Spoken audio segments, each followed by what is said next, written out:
በጣም ብዙ ሰዎች ምስሩን ሲቀቅሉ ጠላውን ሲጠምቁ ጠጁን ሲበጠብጡ አንድም ዘፍጥረት ሳያነቡ የመንፈስ ቅዱስ ስብከት ወይስ የሰይጣን የሳጥናኤል የጋንጩሩ ስብከት ነው? አእምሮ ያለው ሰው ከዛሬ ጀምሮ ይሄን ስብከት የምትሰሙ መርምሩ። ይሄ መንፈሳዊ ስርዓታችን፣ ይሄ ስርዓተ እምነታችን ደስ የማያሰኘው ሰይጣን ዲያብሎስንና የሰይጣን የግብር ልጆችን ብቻ ነው። ሲመክሩባት ቆይተው ነበረ። አሁን አመቻቸው። ሰዎችን በደካማ ጎናቸው ገቡባቸው። ተኛ ውስጥ አፈንግጠው የኛ ወንድሞች እንዳይሆንም እያወቁት ይችን ጥንታዊት ቤተክርስቲያን ገፍትሮ መጣል ይቻል ይመስል አልሆነ ውስጥ ገቡ። የሁሉ የነሱ አቅም አይደለም፣ መንግስቱ ነው። እርሱ ያጠለቁትን አስኬም አድርገው ተንኮለኛ፣ ሸረኛ፣ ዘረኛ፣ ሴረኛ የሆኑትን ደግሞ በሙሉ ልብ በድፍረት ስለገሰጹ እዛ ቤት ስጡ መንግስተ ሰማያት ትገባላችሁ ስለተባሉ ከበር ነው የሚዘሩት። ዘርዝረው ነው ራሱ የሚሄዱት። የኔ ቢጤውን ጠቅላላ ነው የሚሰጡት። ለምን ሊገቡ? ለደሃ ለምስኪኖች ከበር ጀምሮ ዘርዝረን መስጠታችንን የነቀፍከው ፓስተር፣ እኔ ግን መጽሐፍ ቅዱሱን ታነቡታላችሁ ወይስ ሳትማሩ ነው እንደው አስተማሪ ሆናችሁት?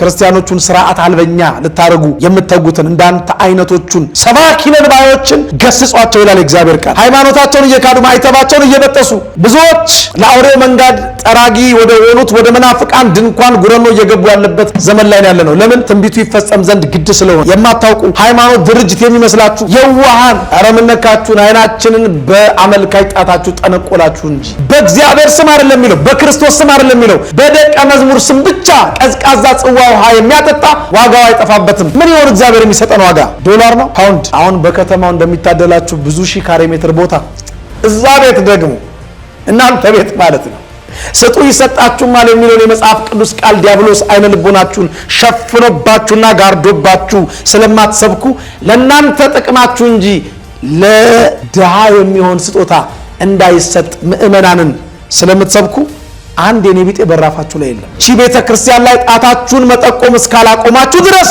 እኛም መልስ መስጠት አናቆምም። የክርስቶስ ሰላም ለሀገራችን፣ ቸርነቱ ለሕዝባችን ይሁን። እንደምሰንብታችኋል። ይህ ደረጀ ዘወይንዬ ሚዲያ ነው። በሚዲያችን ሀገራዊ፣ ታሪካዊ፣ ሃይማኖታዊ፣ ባህላዊ፣ ወቅታዊ ጉዳዮችና ሌሎችም ይቀርባሉ። አብራችሁን በመሆናችሁ ታተርፋላችሁ። ለሌሎች በማካፈል ቤተሰባዊነትን ያጠናክሩ። መልካም ቆይታ ይሁንላችሁ። ቤተ ክርስቲያን አንተውም ከቶ በስመ አብ ወወልድ ወመንፈስ ቅዱስ አሐዱ አምላክ አሜን። ታላቅ መንፈሳዊ ጉባኤና የገቢ ማሰባሰቢያ መርሃ ግብር በሰሜን አሜሪካ ኦሃዮ ኮሎምበስ የደብረገነት ቅዱስ ሚካኤል ካቴድራል ከታህሳስ 10 እስከ 12 2018 ዓ.ም ወይንም ከዲሴምበር 19 እስከ 21 2025 ድረስ የሚቆይ የገቢ ማሰባሰቢያ መርሃ ግብር ተዘጋጅቷል። ዓላማውም ቤተ ክርስቲያኑን ለማደስና እንዲሁም የአብነት ትምህርት ቤትን ለማጠናከር ነው። ዕለታዊ መርሃ ግብሩ ከተለያየ ቦታ የሚመጡ ዘማሪያን፣ ሰባኪያንና አባቶች የሚገኙበት እጅግ ግሩምና ድንቅ የሆነ ዝግጅት ተዘጋጅቷል። የዕለቱን ዝግጅት በተለያዩ ሚዲያዎች ቀጥታ ስርጭት ይካሄዳል። እርሶም የቤተክርስቲያን አንዲትነትን አምነው ከበረከቱ እንዲካፈሉ በፍቅር ጥሪያችንን እናስተላልፋለን። ከቤት በረከት እንጠግባለን። ቤተ መቅደስ ቅዱስ ነው፣ በጽድቅም ድንቅ ነው። መዝሙር 64 ቁጥር 4። በስመ አብ ወወልድ ወመንፈስ ቅዱስ አሐዱ አምላክ አሜን። የእግዚአብሔር ልጆች፣ የእናታችን የእመቤታችን የቅድስት ድንግል ማርያም ወዳጆች እንደምን ሰነበታችሁ? እግዚአብሔር አምላካችን በቸርነቱ ብዛት በምሕረቱም ስፋት ኃጢአታችንንና በደላችንን ሳይመለከት በዕድሜያችን ላይችን ቀን ጨምሮ ቅዱስ ቃሉን በድጋሚ እንድንነጋገር ስለፈቀደልን ክብርና ምስጋና ይግባው። የጻድቁ አባት የአባታችን የአቡነ ኪሮስ በረከት ረድኤት በሁላችን ላይ ይደርብን፣ አሜን። እንግዲህ ዛሬም ቤተ ክርስቲያን ላይ አፋቸውን በከፈቱ ፓስተሮች ምክንያት መልስ ለመስጠት ተከስተናል። እንግዲህ እንደ እግዚአብሔር አምላክ ቅዱስ ፈቃድ በአንድ በሁለት ርዕሶች ዙሪያ ለጥቂት ደቂቃዎች እንማማራለን። ዛሬም ቤተክርስቲያን ላይ ጣታቸውን ለቀሰሩት መናፍቃን ከሃዲዎች መጽሐፍ ቅዱሳዊ መልስ እንሰጣለን። ምናልባት ለምን እናንተ የራሳችሁን ሃይማኖት የኦርቶዶክሳዊ ተዋሕዶ ቤተክርስቲያንን እምነት አታስተምሩም? ለምንድን ነው መልስ የምትሰጡት? እነሱ የፈለጉትን ይበሉ፣ እንደፈለጉ ይጩሁ፣ እንደፈለጉ ያስተምሩ፣ እንደፈለጉ አፋቸውን ይክፈቱ፣ ለምንድን ነው በእያንዳንዱ ነገራቸው ላይ መልስ የምትሰጡት የምትሉ የኛው ቤተሰቦች የኦርቶዶክሳዊ ተዋሕዶ ቤተክርስቲያን አማኞች አላችሁና መልስ የምንሰጠው መጽሐፉ መልስ ስጡ ስለሚል በእናንተ ስላለ ተስፋ ምክንያቱም ለሚጠይቋችሁ ሁሉ ዘወትር መልስ ለመስጠት የተዘጋጃችሁ ነው የሚለው አንደኛ ጴጥሮስ ምዕራፍ 3 ቁጥር 15 ላይ። ስለዚህ ዛሬም ፓስተር ዮናታን በቤተክርስቲያን ላይ የማይገባ ነገሮች ተናግሯል። እሱን በሚመለከት ቤተክርስቲያን መጽሐፍ ቅዱሳዊት እንደሆነች መልስ እንሰጣለን። መልስ የምንሰጠው ከመጽሐፍ ቅዱስ ውስጥ የእግዚአብሔርን ቃል በመጥቀስ ነው። ቤተክርስቲያን መልስ ስላላት ማለት ነው። ቤተክርስቲያናችን ሙሉ ስለሆነች ለሱ የስህተት ትምህርት እኛ ደግሞ መልስ እንሰጣለን። እኛ መልስ እንሰጣለን። እሱ ደግሞ በፍርድ ቀን ከቃሉ የተነሳ ስለሚጸድቅ ከቃሉ የተነሳም ስለሚኮነን መልስ ይሰጣል። መጽሐፍ ቅዱስ እንዲህ ይላል። ላንብብላችሁና ከዚህ እንነሳለን። የማቴዎስ ወንጌል ምዕራፍ 12 ቁጥር 35 ጀምሮ እንዲህ የሚል ቃል ተጽፎ እናገኛለን። እናንተ የእፉኝት ልጆች ክፉዎች ስትሆኑ መልካም መናገር እንዴት ትችላላችሁ? በልብ ሞልቶ ከተረፈው አፍ ይናገራልና። መልካም ሰው ከልቡ መዝገብ መልካም ይናገራል፣ መልካም ነገርን ያወጣል። ክፉ ሰውም ከክፉ መዝገብ ክፉ ነገርን ያወጣል። እኔ ግን እላችኋለሁ ሰዎች ስለሚናገሩት ስለ ከንቱ ነገር ሁሉ በፍርድ ቀን መልስ ይሰጡበታል። ከቃል የተነሳ ትጸድቃለህና ከቃል የተነሳ ትኮነናለህ ይላል። እንግዲህ እንደሰማችሁት የእግዚአብሔርን ቃል እኛ እስከ ዕለተ ምጽአት እስከ ፍርድ ቀን ድረስ እስከ ሕይወታችን ፍጻሜ ድረስ ቤተክርስቲያን ላይ ለሚነሱ ጥያቄዎች በሙሉ መጽሐፍ ቅዱሳዊ መልስ እንሰጣለን። ማንም ሰው የራሱን ሃይማኖት፣ የራሱን አመለካከት፣ የራሱን እምነት መሰረተ እምነት፣ የራሱን እምነት ስርዓተ እምነት ማስተማር ይችላል። ማንም ሰው የሌላውን ግን መንካት ትንሽ አስቸጋሪ ስለሆነ ወገኖቼ ስትነኩን መልስ እንሰጣለን። ስትነኩን መልስ እንሰጣለን። የተሳሳተ ትምህርት አስተምራችሁ ህዝቡን ወደ ገደል ወደ ሲኦል ልትወስዱ ስትሉ ህዝቡ እንዳይታለል በማህበራዊ ድረገጽ ላይ ለምታነሷቸው ጥያቄዎች በሙሉ መጽሐፍ ቅዱሳዊ መረጃና ማስረጃ በማቅረብ መልስ እንሰጣለን። መልስ ከመስጠታችን በፊት ግን ወንድማችን ልበል ወንድማችን አትበልም ብላችሁኛል። ወንድማችን የምለው በነገራችን ላይ ለምዶብኝ ነው። ጌታ ይሁዳ አሳልፎ ሊሰጠው ሲል ምንድን ያለው? ይሁዳን ወዳጄ ሆይ ስለምን ነገር መጣህ ነው ያለው። የዘላለሙን ጌታ ያለ ኃጢአቱ ያለ በደሉ ወንጀለኛ ብሎ ሰይፍ ጎመድ በያዙ ወታደሮች ታጅቦ ጌታን በ30 ብር ለመሸጥ የዘላለሙን ጌታ በመሳም አሳልፎ ሊሰጥ ሲል አምላካችን ጌታችን መድኃኒታችን ኢየሱስ ክርስቶስ የሰው ልጅ በመሳም አሳልፈ ትሰጣለህን? ወዳጄ ሆይ ስለምን ነገር መጣ አለው። እኔም ጠላቴ አልላቸው ወዳጄ እላቸዋለሁ። ምንም እንኳን ለአንዳንዶቻችሁ ወንድሜ እያልኩ ስናገር ትንሽ ቅር ቢያሰኛችሁም እኔ ግን ወንድሜ እያልኩ ስለለመደብኝ ጠራችኋለሁ። እንግዲህ እንደምንም ብላችሁ በትዕግስት አድምጡኝ ወገኖቼ።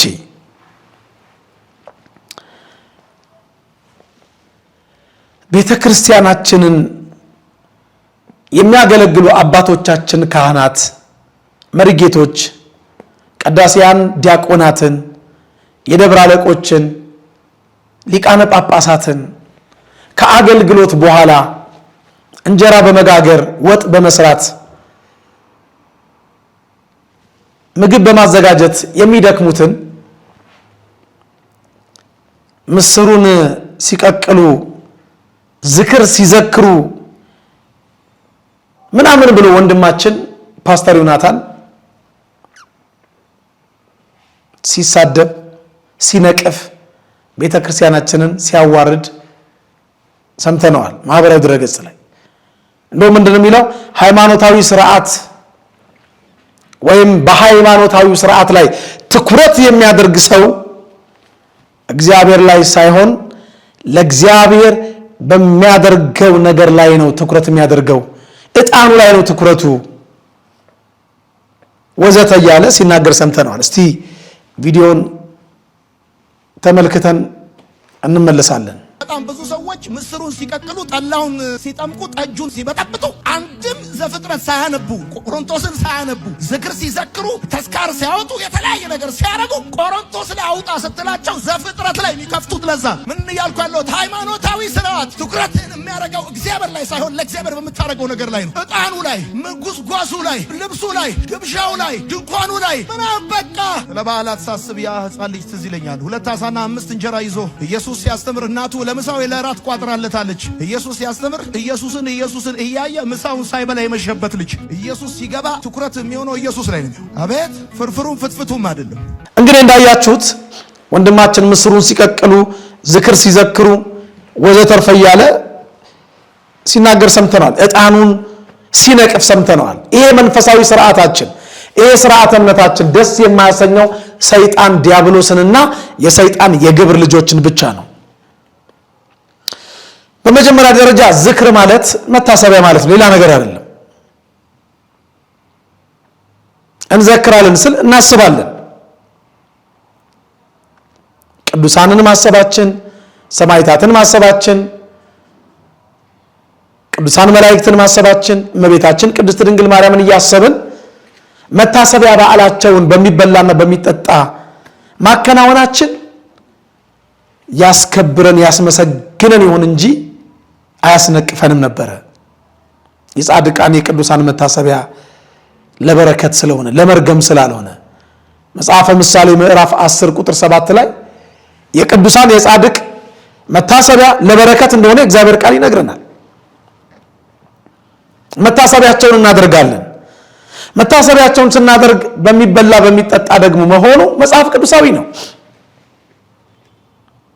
ጌታ እንኳን ትምህርቱን ሲማሩ ያን መንፈሳዊ ሰማያዊ አገልግሎት ሲያገለግላቸው ቁጭ ብለው ሲሰሙት ለነበሩት ምንድን ነበረ ደቀ መዛሙርቱን ዘወር ብሎ የጠየቃቸው? አንዳች የሚበላ አላችሁን አይደል ያለው። ሰው ካልበላ ሬሳ ካልለበሰ ግንድ ነውና አምላካችን ጌታችን ኢየሱስ ክርስቶስ በዘመነ ስጋዌው ወይም በመዋዕለ ስብከቱ በዚህ ምድር ላይ የተመላለሰ ሲያስተምር ከ5000 ሕዝብ በላይ ይከተለው ነበር። ከ5 ገበያ ሕዝብ በላይ በስጋ መድከማቸውን መዛላቸውን ተመልክቶ ደቀ መዛሙርቱ የሚበላ እንዳለ ጠየቃቸው። ከ2 ዓሣና ከ5 የገብስ እንጀራ ውጪ እንደሌለ ነገሩት። በየረድፍ በየእድሜ በየጾታቸው እንዲያስቀምጧቸው አዘዘ። 2 ዓሣና 5 ህብስት አበርክቶ ለ5000 ሰው መገበ። 12 ቅርጫት መሶብ እስኪተርፍ ድረስ ማለት ነው። ይሄን ታሪክ ታውቀዋለህ ብዬ መቼም አስባለሁ። እኛ መንፈሳዊ ምግብ ለሚመግቡን አባቶቻችን ስጋዊ ምግብ እናቶቻችን ቢያዘጋጁ፣ ምስር ወጥ ቢያዘጋጁ፣ ስጋ ወጥ ቢያዘጋጁ፣ ምንም ቢያዘጋጁ፣ የሚበላ ቢያዘጋጁ፣ የሚጠጣ ቢያዘጋጁ መጽሐፋዊ ናቸው። ሰው ካልለበሰ ግንድ ነው፣ ካልበላ ሬሳ ነውና ከአገልግሎት መልስ ከድካም መልስ የሚገባውን ነገር ያደርጋሉ። ሌላው ዕጣን ሃይማኖታዊ ስርዓት ምናምን ብለሃል። እኔ ግን መጽሐፍ ቅዱሱን ታነቡታላችሁ ወይስ ሳትማሩ ነው እንደው አስተማሪ ሆናችሁት?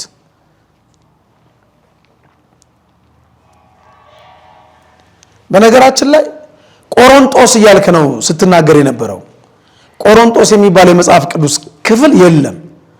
አንተ መጽሐፍ ቅዱስ እንደምታውቅ ሆነ እነዚህ ምስር የሚቀቅሉ ወጥ የሚወጠውጡ እንጀራ የሚያዘጋጁ ቆሮንቶስ ብትሏቸው ዘፍጥረትን ምናምን እያልክ ስትቦጭቃቸው ነበር። ቆሮንቶስና ዘፍጥረትን የማያውቁ እያልክ ሲጀመር ቆሮንቶስ የሚባል ከተማ የለም። ቆሮንቶስ ነው። ጦ ሳይሆን ጦ ነው። ገብተህ አንብበው መጽሐፍ ቅዱስን። ቆሮንቶስ ነው። እሺ ቆሮንቶስ አይደለም። አንድ ትልቅ መጽሐፍ ቅዱስ አውቃለሁ ከሚል ሰባኪ የማይጠበቅ ሳይማሩ ማስተማር ትንሽ ይከብዳል። ሳይላኩ መስበክ ትንሽ መጽሐፍ ቅዱሳዊ ነው። የራሷ አሮባታል የሰው ታማስላለች አሉ ማማስናቁ። መጀመሪያ አንተ መጽሐፍ ቅዱሳዊ ነህ ወይ? የሚሰሙ የዋ ምእመናን ብዙ ተከታዩ ስላሉ ብቻ አይደለም ሰባኪ የምትባለው። እባክህ ብዙዎች ከናንተ አስተማሪዎች አይሆኑ ይላል የእግዚአብሔር ቃል። የባሰውን ፍርድ እንደምንቀበል ይነግረናል። የያዕቆብ መልእክት ምዕራፍ 3 ቁጥር 1 ጀምሮ ወንድሞች ሆይ ከናንተ ብዙዎች አስተማሪዎች አይሆኑ የባሰውን ፍርድ እንድንቀበል ታውቃላችሁና ተብሎ ተጽፏል። ማስተማር ያለበት የተማረ ብቻ ነው። ፈጽሞ የተማረ ነው አስተማሪ መሆን ያለበት። የሉቃስ ወንጌል ላይ የተጻፈው ይሄ ነው። ፈጽሞ የተማረ እንደ መምህሩ ይሆናል የሚለው። ያልተማረ ግን መምህር መሆን አይችልም። አንተ ቆሮንቶስንና ቆሮንቶስን ሳትለይ እናቶቻችን ለአባቶቻችን የሚደክሙትን ድካም ትነቅፋለህ፣ ስርዓት ትነቅፋለህ። ሰው ለሃይማኖታዊ ስርዓት መገዛት እንደሌለበት ለእግዚአብሔር የሚያደርገው ነገር በሙሉ ከንቱ እንደሆነ ትናገራለህ። እግዚአብሔር ልብህን ይመልሰው። የሉቃስ ወንጌል ምዕራፍ 6 ቁጥር 40 ላይ እንዲህ ይላል፣ ደቀ መዝሙሩ ከመምህሩ አይበልጥም፣ ፈጽሞ የተማረ ሁሉ ግን እንደ መምህሩ ይሆናል ይላል። ፈጽሞ የተማረ ነው እንደ መምህሩ የሚሆነው። እንዴ ሳይላኩ መስበክ እኮ አይቻልም። እንዴት አይነት እንግዲህ አስተምህሮት ተምራችሁ እንደሆነ አላውቅም።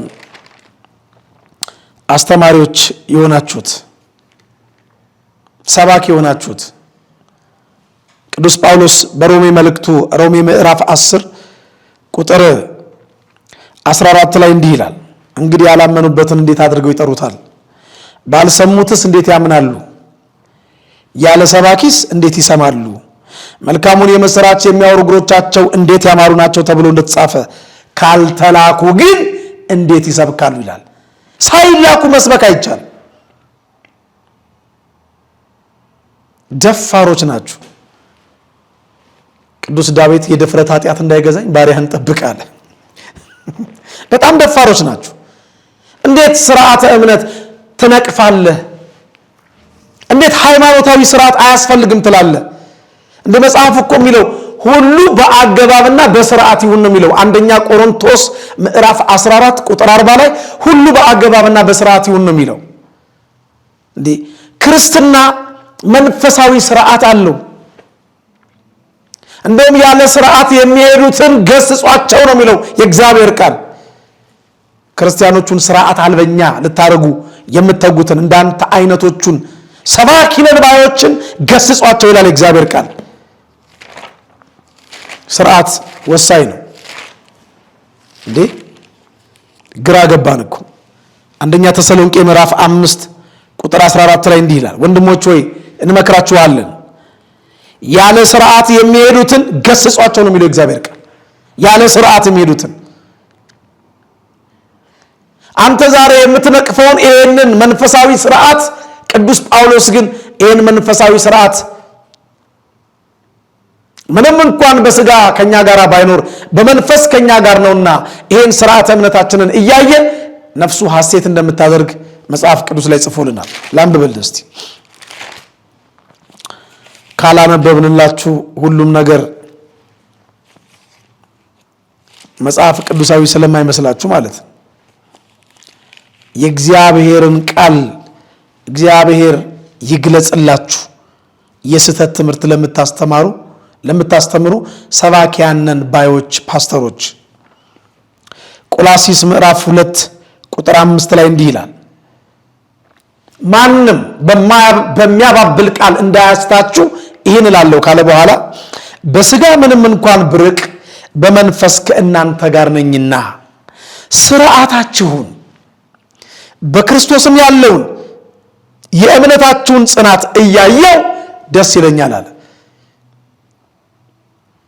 ሥርዓታችሁን የእምነታችሁን ጽናት ሥርዓታችሁን ቀኑናችሁን ሲል ነው። የእምነታችሁን ጽናት እምነታችሁን መሰረተ እምነት ዶግማችንን ሲል ነው። እቺ ቤተ ክርስቲያን መሰረተ እምነት ዶግማ፣ ሥርዓተ እምነት ቀኑና አላት። ሁሉን በአግባብና በሥርዓት የምትመራ ኦርቶዶክሳዊት ቅድስት ቤተ ክርስቲያን ናት።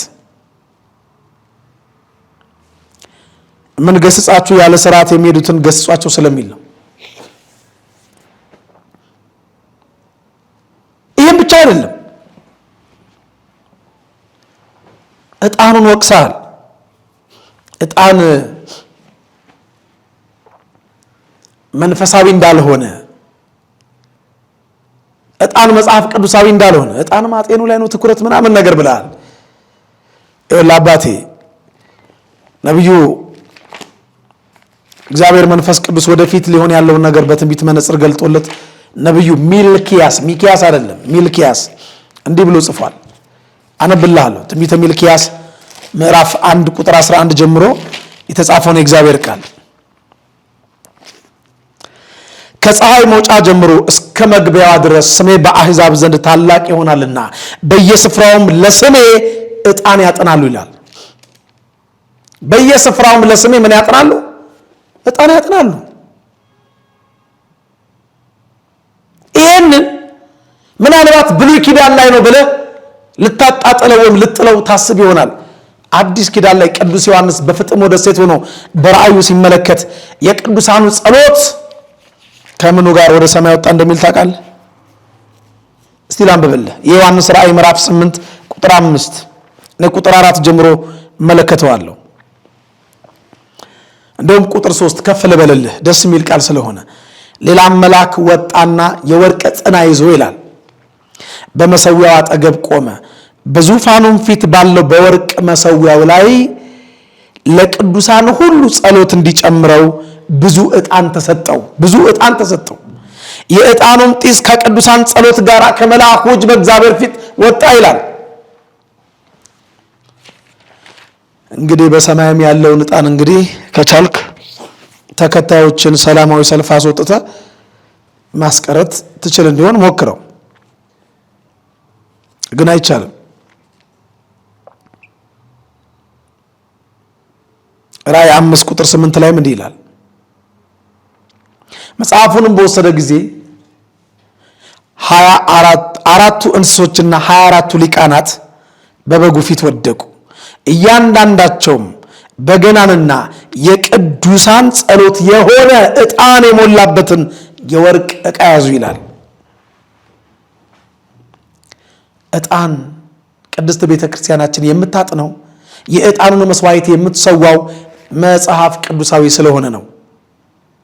በእርግጥ እናንተ ቤት ዕጣንም የለም፣ ካህንም የለም፣ ጽናውም የለም፣ መንፈስ ቅዱስም የለም። አፌን ሞልቼ ደረቴን ነፍቼ ዘና ብዬ ነው የማወራው፣ እርግጠኛ ስለሆንኩ ማለት ነው። መጽሐፍ የሚለው አንድ ሃይማኖት፣ አንድ ጌታ፣ አንዲት ጥምቀት፣ በሁሉ ላይ የሚኖር በሁሉ የሚሰራ አንድ እግዚአብሔር አምላክ እንዳለ ነው። ኤፌሶን 4 ቁጥር 4 ላይ ከአንዲቷ ቅድስት ኦርቶዶክሳዊ ተዋሕዶ ቤተክርስቲያን በሙሉ ክርስቲያን ነኝ ብሎ የሚያወራው የሚለፈልፈው በሙሉ መጽሐፍ ቅዱሳዊ አይደለም። መንፈስ ቅዱስ ያልመሰረተው ክርስትና ነው። ከኦርቶዶክሳዊ ተዋሕዶ ቤተክርስቲያን ውጭ ያለው ክርስትና ላይ እግዚአብሔር አምላካችን ትንቢት ከሚፈጸምባቸው ምሳሌ ከሚደርስባቸው ሰዎች አያድርገን፣ አይቁጠረን። ብዙዎች ዛሬ ከሃይማኖት ወጥተዋል። ከቅድስት ኦርቶዶክሳዊ ተዋሕዶ ቤተክርስቲያን ቅጥር ግቢ ወጥተዋል።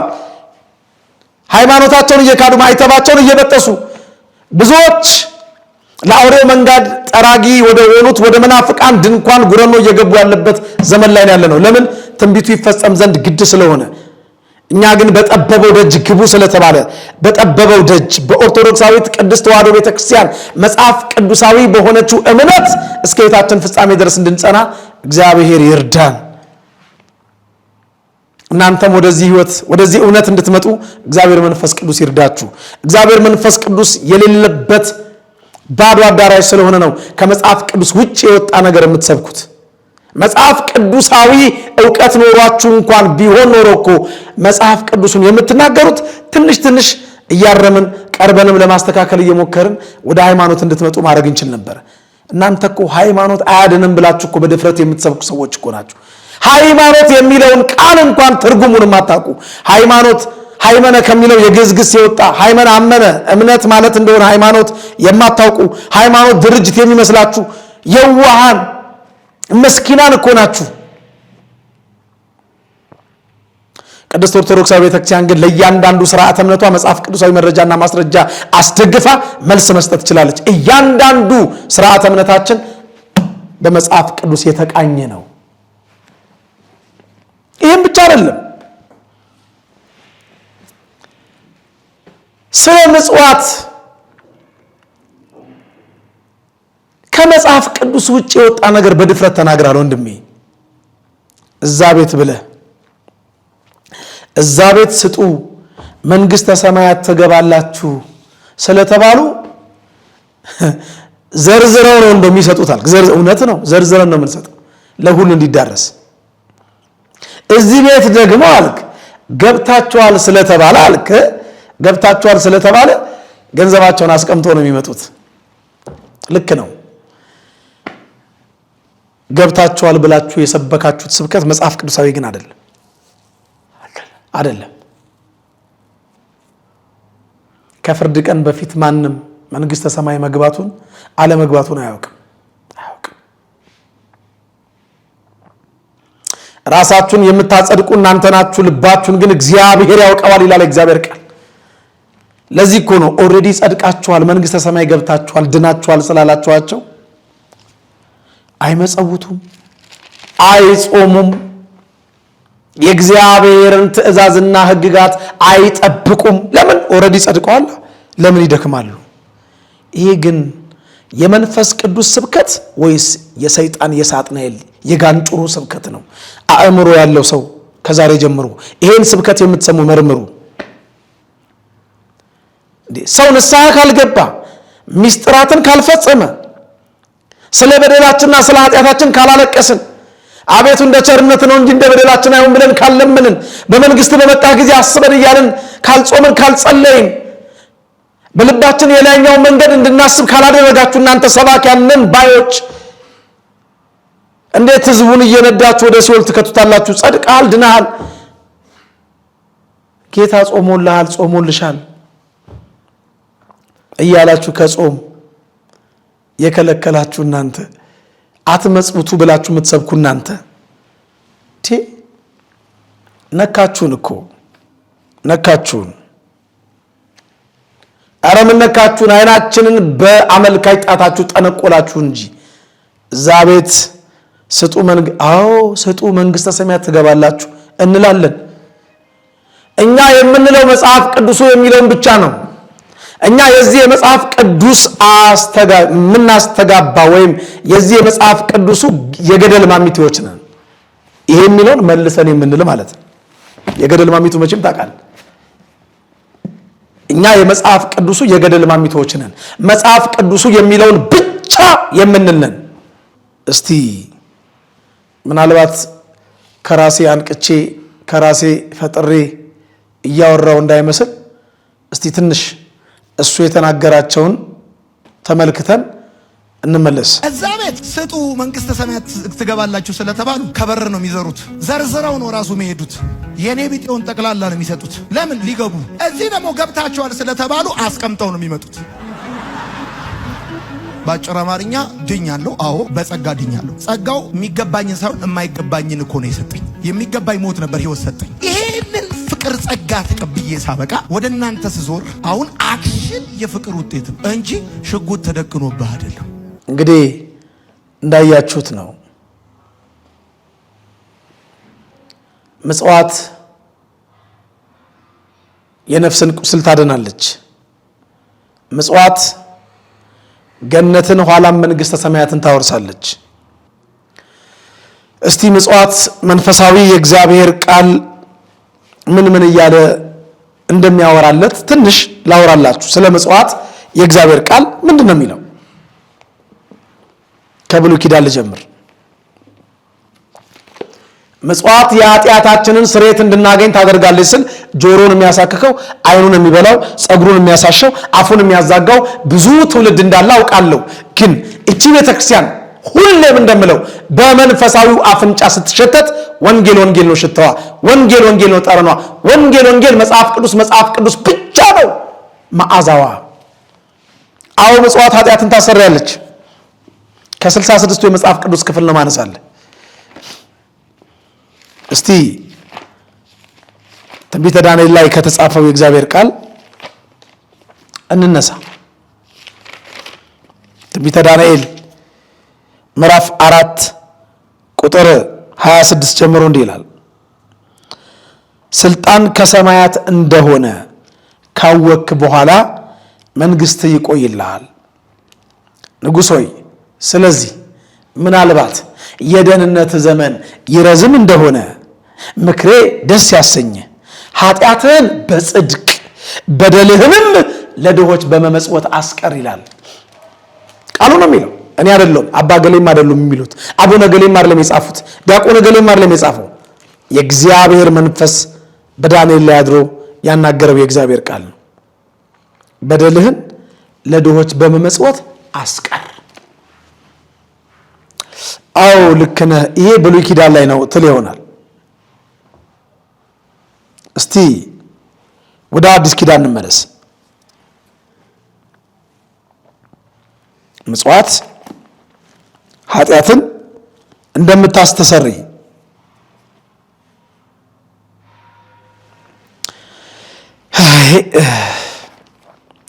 እንደው ድከም ብሎ ነው አለኝ አባቴ። ግድ የለም ልድከም። መጽሐፉን ቢሰሙም ባይሰሙም ጩህ ይላል። ቢሰሙኝም ባይሰሙኝም ቅዱስ ጳውሎስ ሁለተኛ ቆሮንቶስ ምዕራፍ 9 ቁጥር 9 ላይ አንድ ቃል ይናገራል። ሁለተኛ ቆሮንቶስ ምዕራፍ 9 ቁጥር 9 በተነ ለምስኪኖች ሰጠ ይልና ጽድቁ ለዘላለም ይኖራል ይላል። ጽድቁ ለመቼ ይኖራል? ለዘላለም። ከፍ በል እዛ ሁለተኛ ቆሮንቶስ ምዕራፍ 9 ቁጥር 6 ላይ በጥቂቱ የሚዘራ በጥቂቱ ደግሞ ያጭዳል ይልና በበረከትም የሚዘራ በበረከትም ደግሞ ያጭዳል። እግዚአብሔር በደስታ የሚሰጠውን ይወዳልና እያንዳንዱ በልቡ እንዳሰበ ይስጥ። በሐዘን ወይም በግድ አይደለም። በተነ ለምስኪኖች ሰጠ። አሁን ይህን ቃል ስናነበው አይ ለቤተ ክርስቲያን አስራት የሚሰጥ ለማለት ፈልጎ ነው። ኧረ አይደለም፣ ለምስኪኖች ነው የሚለው ቃል በቃል ለድሆች፣ ለነዳያን፣ ለነቢቶች መስጠት ጽድቅህን ለዘላለም እንዲኖር ያደርገዋል። አይደለም በተነሰተ ቀዝቃዛ ጽዋ ውሃ ብቻ በእግዚአብሔር ስም አይደለም፣ በደቀ መዝሙር ስም፣ በቅዱስ ጴጥሮስ ስም፣ በቅዱስ ማቴዎስ ስም፣ እንደው በቅዱስ ዮሐንስ ስለ ቅዱስ ዮሐንስ ብለ ውሃ ጠጣኝ ብሎ ሰው ለምኖ አንተ ቀዝቃዛ አንዲት ብርጭቆ ውሃ ብቻ ብትሰጥ እግዚአብሔር ይህን ስጦታን ተቀብሎ ዋጋህን አይረሳውም፣ መንግስቱን ያወርሳል። እኔ አይደለም ምለው ቃሉ ነው የሚለው። እስቲ እናንብበው። የማቴዎስ ወንጌል ምዕራፍ 10 ቁጥር 40 እናንተን የሚቀበል እኔን ይቀበላል። በነገራችን ላይ የጌታ የሆኑትን ሳይቀበሉ ቅዱሳኑን ሳይቀበሉ ጌታን ተቀብያለሁ ማለት በጌታ ዘንድ ተቀባይነት የለውም። ሰምተኛል? ደግመዋለሁ። እናንተን የሚቀበል እኔን ይቀበላል አለ ጌታ። ምን ማለቱ ነው? እናንተን ቅዱሳኑን የሚቀበል እኔን ይቀበላል፣ እኔን ጌታ ኢየሱስን ይቀበላል። እናንተን የማይቀበል ግን እኔን አይቀበልም። በመጀመሪያ ደረጃ ጌታን ተቀበሉ ብላችሁ ከመስበካችሁ በፊት ጌታ የተቀበላቸውን ቅዱሳንን ተቀበሉ። ቅዱሳን የሰበኩትን ወንጌል ስበኩ። ጌታ የተቀበላቸውን ቅዱሳንን አለመቀበል በጌታ ዘንድ ተቀባይነት ያሳጣል። ጌታ የተቀበላቸውን ቅዱሳንን እንድትቀበሉ እግዚአብሔር ይቀበላችሁ። እግዚአብሔር ይርዳችሁ። አሜን። እኔንም የሚቀበል የላከኝን ይቀበላል፣ ነቢይን በነቢይ ስም የሚቀበል የነቢዩን ዋጋ ይወስዳል፣ ጻድቅንም በጻድቅ ስም የሚቀበል የጻድቁን ዋጋ ይወስዳል ካለ በኋላ ማንም ከነዚህ ከታናናሾች ለአንዱ ቀዝቃዛ ጽዋ ውሃ ብቻ በደቀ መዝሙር ስም የሚያጠጣ እውነት እላችኋለሁ ዋጋው አይጠፋበትም። የማቴዎስ ወንጌል ምዕራፍ 10 ቁጥር 40 ጀምሮ በእግዚአብሔር ስም አይደለም የሚለው፣ በክርስቶስ ስም አይደለም የሚለው፣ በደቀ መዝሙር ስም ብቻ ቀዝቃዛ ጽዋ ውሃ የሚያጠጣ ዋጋው አይጠፋበትም። ምን ይሆን እግዚአብሔር የሚሰጠን ዋጋ? ዶላር ነው? ፓውንድ? አሁን በከተማው እንደሚታደላችሁ ብዙ ሺህ ካሬ ሜትር ቦታ ዋጋችን ርስቱን መንግስቱን ነው።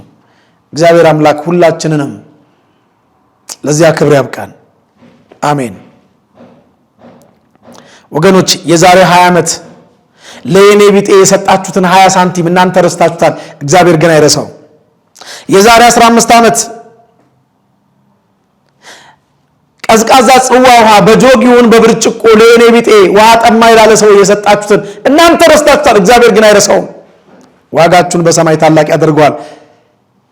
ምን አይነት ቸር አምላክ ነው! ምን አይነት መሐሪ አምላክ ነው! ምን አይነት ይቅር ባይ አምላክ ነው! ምን አይነት የልጆቹን ሞት የማይወድና የማይፈልግ አምላክ ነው! አቤት እግዚአብሔር እኛ ልጆቹ እንዳንጠፋበት እንድን ዘንድ የሰጠን ብዙ መንገድ አለ ወገኖቼ። ከነዛ መንገዶች አንዱ ምጽዋት ይባላል። አከተመ። ምጽዋት ይባላል። ለችግረኛና ለምስኪን የሚያስብ ሰው ምስጉን ነው ይላል ዳዊት። ለችግረኛና ለምስኪን መዝሙር 40 ቁጥር 1 ላይ ነው። ለችግረኛና ለምስኪን የሚያስብ ምስጉን ነው፣ እግዚአብሔር በክፉ ቀን ያድነዋልና ይላል።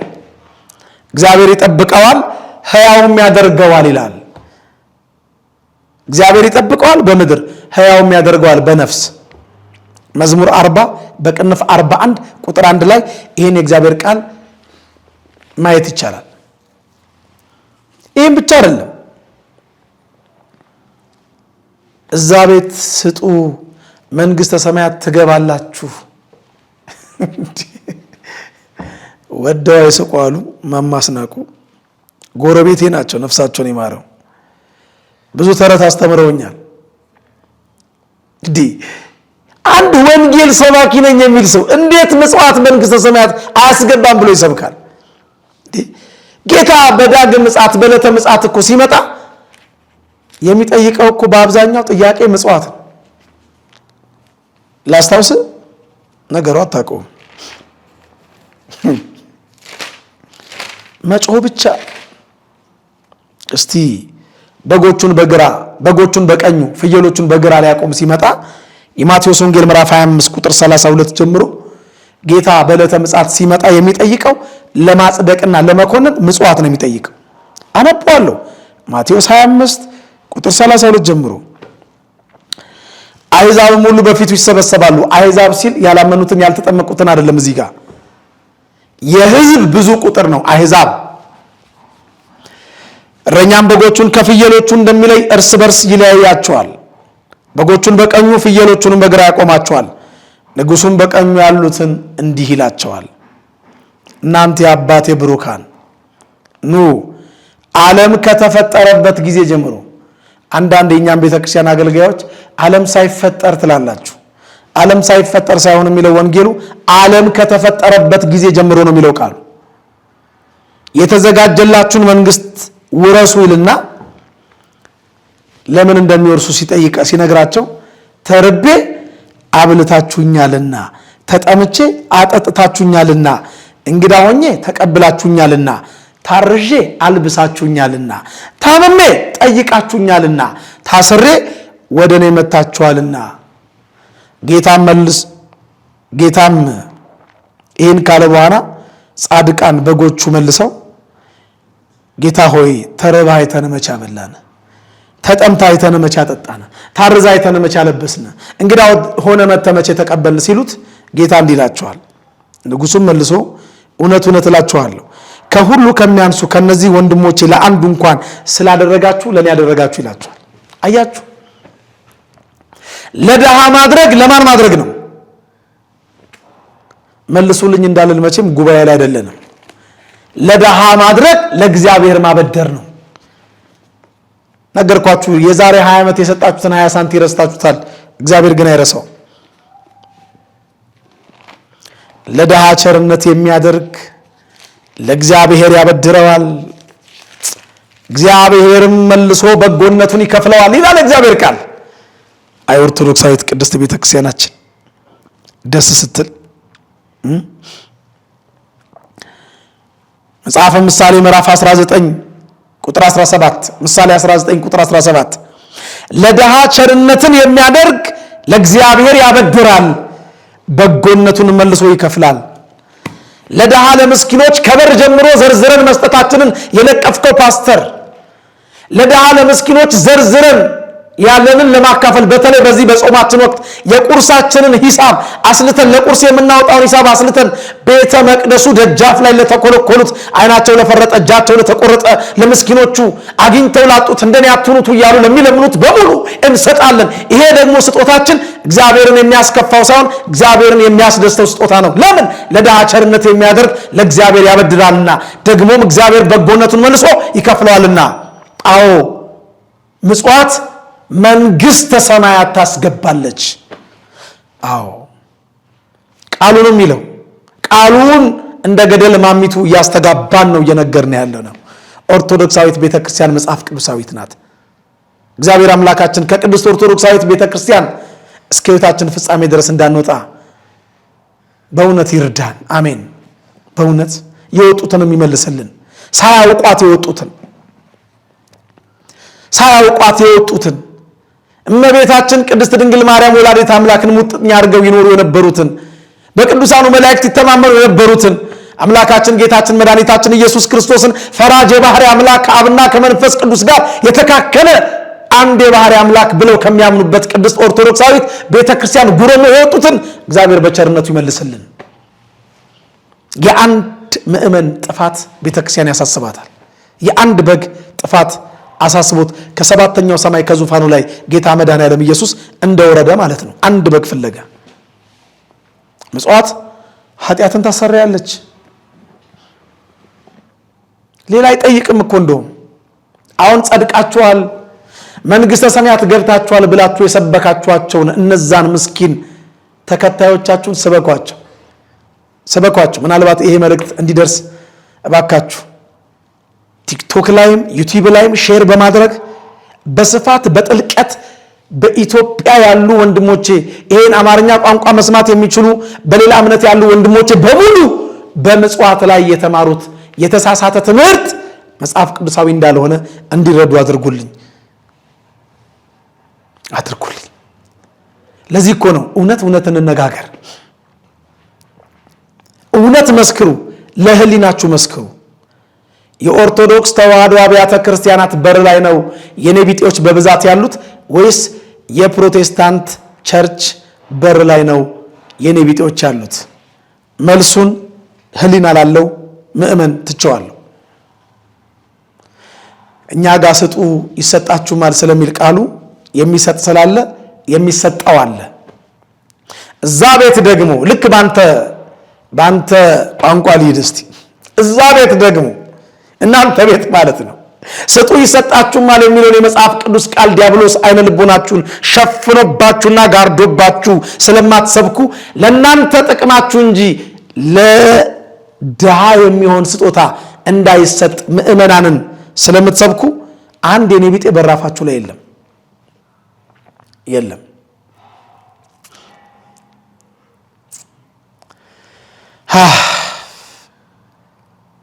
ምእመኑ ለድሃ ሳይሆን ለእናንተ እንዲሰጥ ሰብኩታላችሁ። በቪኤት ኒሳን መኪና ትሄዳላችሁ፣ ጥሩ ነው።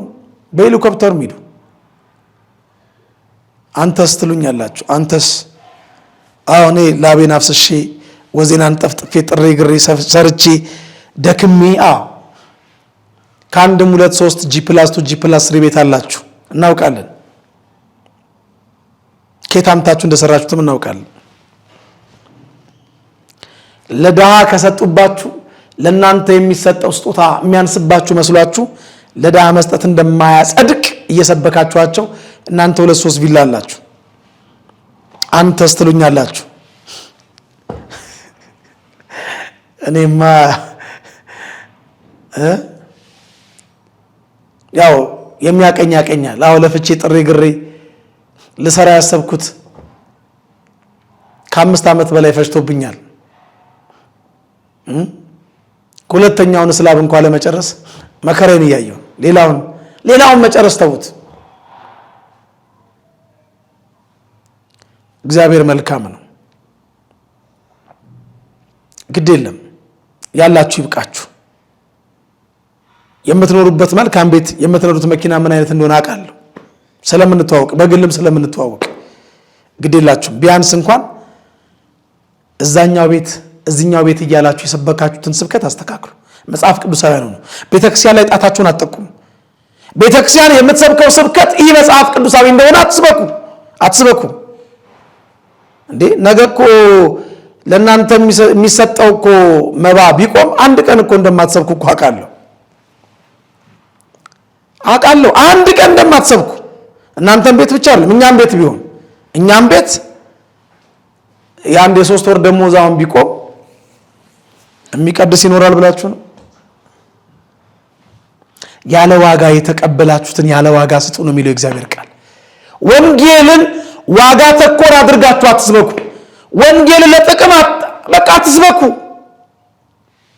በወንጌል የሚገኘው ምድራዊ ስጋዊ ጊዜያዊ ጥቅም እየታያችሁ ሰማያዊ ዘላለማዊው መንፈሳዊው ጥቅም ለምእመናን መሰጠት ያለበት እየተደበቀ እባካችሁ ወንጌልን አትሸፋፍኑ። አምነነው አላጎደለብንም እኮ እግዚአብሔር ይመስገን። ቅዱስ ጳውሎስ እኮ ቀን ወንጌል እየሰበከ ማታ ድንኳን እየሰፋ ነበር የሚተዳደረው። ከማንም ምንም አልፈልግም እያለ ወላጆች ለልጆች እንጂ ልጆች ለወላጆች ገንዘብ ሊያከማቹ አይገባም እያለ ሁለተኛ ቆሮንቶስ ምዕራፍ 14 ቁጥር 12 ጀምሮ ተመልከቱ። እናንተ ዳኑ እንጂ ገንዘቤን እከፍላለሁ። ገንዘብ ክፈሉኝ አይደለም የሚለው፣ ገንዘቤን እከፍላለሁ፣ እናንተ ብቻ ዳኑ። ምን ገንዘቤን ብቻ ነፍሴንም እከፍላለሁ ይል ነበር። ቢያንስ ገንዘባችሁንና ነፍሳችሁን ከፍላችሁ ባታገለግሉት ቢያንስ እውነቱን ግን አትደብቁበት። እውነቱን አትደብቁበት። እስቲ ላንብበው። ቅዱስ ጳውሎስ ሁለተኛ ቆሮንቶስ ምዕራፍ 12 ቁጥር 14 እናንተን እንጂ ያላችሁን አልፈልግም። እቺ ቃል እኛም ቤት ላላችሁ አገልጋዮች ትሆናለች። በደንብ ስሙኝ። ዲያቆናት ስሙኝ። ሰባኪያነ ወንጌል ስሙኝ።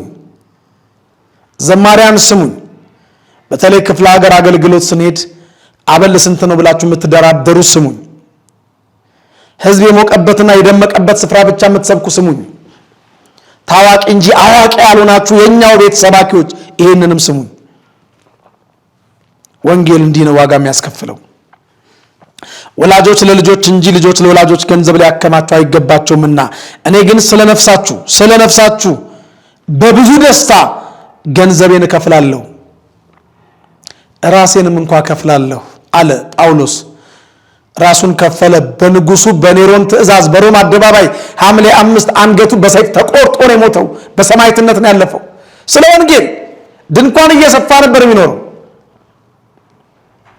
አንዳንድ ጊዜ የተለያዩ ስራዎች ላይ ሰዎች ሲያገኙ እንዴ ይሄ ስራ ካንተ ጋር ይሄዳል ይሉኛል። አዎ ሊሰራ የማይወድ ይብላል። እሰራለሁ። ቤተክርስቲያንን በነፃ አገለግላለሁ። ከማንም ምንም አልፈልግም። ከማንም ቤተ ክርስቲያንን በነፃ እስክሞት አገለግላለሁ። ማቴዎስ ምዕራፍ 10 ቁጥር 8 ላይ በከንቱ የተቀበላችሁትን በከንቱ ስጡ፣ ያለ ዋጋ የተቀበላችሁትን ያለ ዋጋ ስጡ ስለሚል ሳይገባኝ ቀርቶ አይደለም። የሚያበራየውን በሬ አፉን አትሰር ተብሎ ተጽፏል። ለሰራተኛ ደሞዙ ይገባዋል ይላል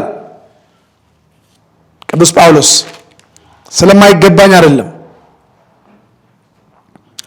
ግን ወንጌል ባልሰብክ ወዮልኝ ግድ ደርሶብኝ ነው የሚለው ቃል እያነቀን አይ ውዳሴ ከንቱ ፍለጋ ያስመስልብናል እንጂ ይሄው 25 ዓመት ሞላን ቤተክርስቲያን በነፃ ያገለገልናት። በነፃ እግዚአብሔር ያውቃል። አንደኛ ቆሮንቶስ ምዕራፍ 9 ቁጥር 5 ወይስ ስራን ለመተው መብት የሌለን እኔና በርናባስ ብቻ ነን? ከቶ በገዛ ገንዘቡ በወታደርነት የሚያገለግል ማን ነው ይልና ወይስ ወይን ተክሎ ፍሬውን የማይበላ ማን ነው? መንጋ እየጠበቀ ከመንጋ ወተት የማይጠጣ ማን ነው ይላል። ስለዚህ የሚያበራየውን በሬ አፉን አትሰር ተብሎ በሙሴ ሕግ ተጽፏልና እግዚአብሔር ስለ በሬ ይገድባልን?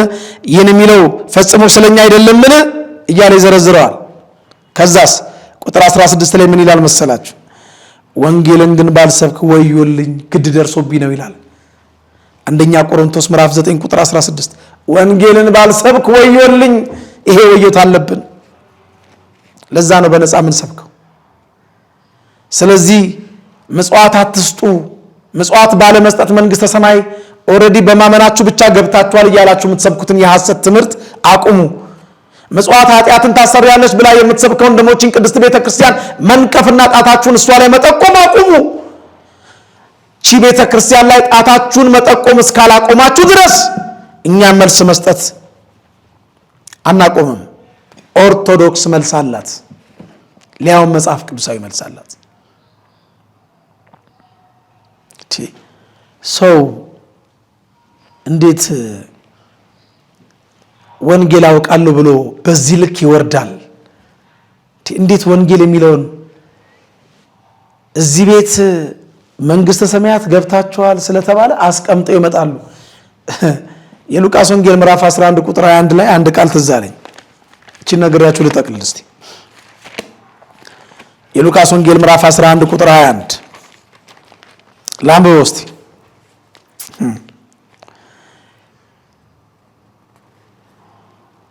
ከኔ ጋራ ያልሆነ ይቃወመኛል፣ ከእኔ ጋራም የማያከማች ይበትናል ይላል። ከእግዚአብሔር ጋር የማያከማች ይበትናል። ማከማቸታችሁ ከእግዚአብሔር ጋር ከሆነ ትጠቀሙበታላችሁ።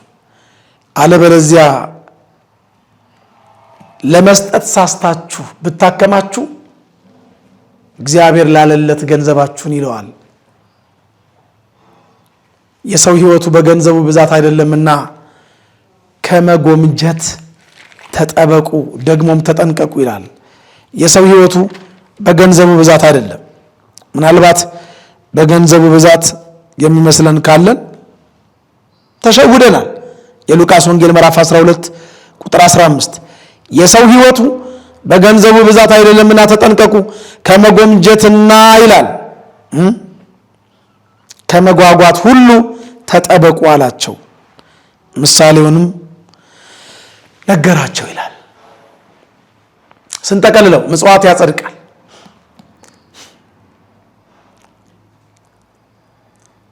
ቆርኔሌዎስ ሆይ ጸሎትና ምጽዋት በእግዚአብሔር ፊት መታሰቢያ እንዲሆን አረገ ያለውን መጽሐፍ ቅዱስ ቃል አላነበብኩም? የሐዋርያት ሥራ ምዕራፍ 10 ላይ እኔ እኮ ምን አይነት መጽሐፍ ቅዱስ እንደምታነቡ እግዚአብሔር ይወቅ።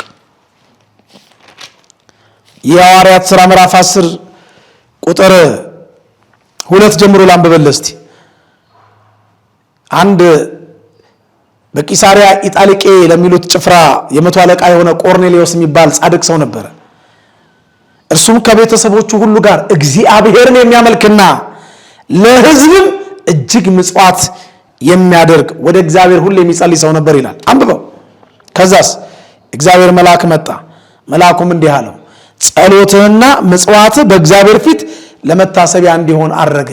ኦርቶዶክሳውያን ጸሎታችሁና ምጽዋታችሁ ለመታሰቢያ እንዲሆን በእግዚአብሔር ፊት ያደርጋልና ምጽዋት ከመመጽወት ወደ ኋላ አትበሉ። እኛ መስጠት እንጂ መሰሰት አልተማርንም። ንፉግነትና ስስት ከዲያብሎስ እንጂ ከእግዚአብሔር መንፈስ አይደሉምና አሁንም በዚህ ጾማችን እስኪያልቅ ጾማችንም ካለቀ በኋላ ለድሃ ቸርነት እናድርግ፣ ለተራበና ብላ፣ ለተጠማና ጠጣ፣ ለታረዘና ልብስ አከተመ። እግዚአብሔር አምላካችን ምጽዋታችንን በፊቱ መዓዛው እንደተወደደ ዕጣን አድርጎ ይቀበልልን። አሜን። ብፁዕ አቡነ ሕዝቅኤል ዝምታቸውን ሰብረው ያስተላለፉትን መልእክት ማህበራዊ ድረገጽ ላይ ስላየው ብፁዕ አባታችን እኔም አውቆት ገና ቆሞስ እያሉ መገናኛ ቦሌ መንበረ ብርሃን ቅዱስ እግዚአብሔር አብ አለቃ ሆነው ነው ማቆት ያውቁኛል። በእውነት ቤተ ክርስቲያናችን ላይ ስለሚደርሰው ግፍ ስለሚደርሰው መከራ በእውነት ማንንም ሳይፈሩ ደግሞም እርሶ ያጠለቁትን አስኬም አድርገው ተንኮለኛ፣ ሸረኛ፣ ዘረኛ፣ ሴረኛ የሆኑትን ደግሞ በሙሉ ልብ በድፍረት ስለገሰጹ እግዚአብሔር ክህነቶትን ይባርክ። ውሃ ሽቅብ አይፈስም። እኔ እርሶን አልመርቅም። እግዚአብሔር እድሜዎትን ያርዝምልን።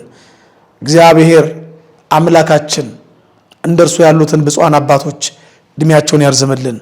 ከወንበሬ ተነስቼ እግዚአብሔር ያክብርልን። አባታችን የአባታችንን መልእክት አይተን የዛሬው መርሃ ግብር እንጠቀልላለን። የሰማነውን በልቦናችን ሰሌዳ እግዚአብሔር ያትምልን። እግዚአብሔር አምላካችን ቤተክርስቲያናችን ላይ አፋቸውን ለሚያላቅቁ መናፍቃን አስተዋይ የሆነ ንጹህ ልብ ይፍጠርላቸው። ወስብሐት ለእግዚአብሔር። የሀገሪቷ መሪ ምን ይሰራል? ማን ሊጠብቅ ነው የተሾመው? እኛን እኮ ነው የሚያገለግለው። በእኛ ላይ እኮ ነው ስልጣኑ። እኛ ተለለን እኮ ቤተክርስቲያኗ ተለለች፣ መንግስት የለም፣ የመንግስት ስልጣን የለም። አዎ ቤተክርስቲያኗን አጥፍቶ እኖራለሁ ማለት አይቻልም። ቤተክርስቲያኗ ደግሞ አጠፋም። እንኳን ይሄ ግራኝም አላጠፋትም። አዎ እና እንግዲህ ያለው ችግር ሁሉንም አጥፍቶ ኢትዮጵያን የሌላ ድርጅት የኢትዮጵያ ኦርቶዶክስ ተዋሕዶ ሃይማኖት የሚለው ጠፍቶ የሌላ ምን ቋንቋ ልስጠው ለማድረግ የሚሰራ ሴራ ነው። ሲመክሩባት ቆይተው ነበረ። አሁን አመቻቸው። ሰዎችን በደካማ ጎናቸው ገቡባቸው። ተኛ ውስጥ አፈንግጠው የኛ ወንድሞች እንዳይሆንም እያወቁት ይችን ጥንታዊት ቤተክርስቲያን ገፍትሮ መጣል ይቻል ይመስል አልሆነ ውስጥ ገቡ። የሁሉ የነሱ አቅም አይደለም፣ መንግስት ነው። የክልል መንግስት እንላለን፣ የኢትዮጵያ መንግስት ነው። ታረቁ ይላል። ማን ጋር ነው የምንተራረቅለት? የልጆች ስራ ነው እንዴ? የልጆች ስራ እንዴት ይሆናል? ይሄ ማን ጋር ነው የምንደራደረው? እና ይሄ ሁሉ ችግር የአመራር ብክነት ነው፣ አመራር አለመቻል ነው። እኛ ራሳችንን እንጠብቃለን። የሚሰራ ተሆነ መንግስት ስራውን ይስራ፣ የማይሰራ ተሆነ ስልጣኑን ለሰፊው ያስረክብ። ምንድነው በሃይማኖት ላይ መቀለድ? ምን እስከምንሆን ነው? እንደ እግዚአብሔር ፍቃድ የጌታችን መድኃኒታችን ኢየሱስ ክርስቶስ የልደት በዓልን በቅድስት ሀገር ኢየሩሳሌም ለማክበር የፍቅር ጉዞ ከደረጀ ዘወይንዬ አስጎብኚ ድርጅት ጋር በመሆን ምዝገባ ጀምረናል። እግዚአብሔር ፍቃዱ ይሁንና እርሶም ለመመዝገብ በስልክ ቁጥር 2404216742 ወይም 937-369-6886 ይደውሉልን። ከጃንዋሪ 2 እስከ 11 እኛ በትላንትናና በነገ መካከል ያለን ዛሬ ነን። ዛሬ ላይ ሆነን ነገን በበጎ ነገር እንገንባ። ነገ አዲስ ቀን ነው፣ ቀኑም ደግሞ ደስ ይላል። ደረጀ ዘወይንዬ ሚዲያ፣ ኢትዮጵያዊ ማንነት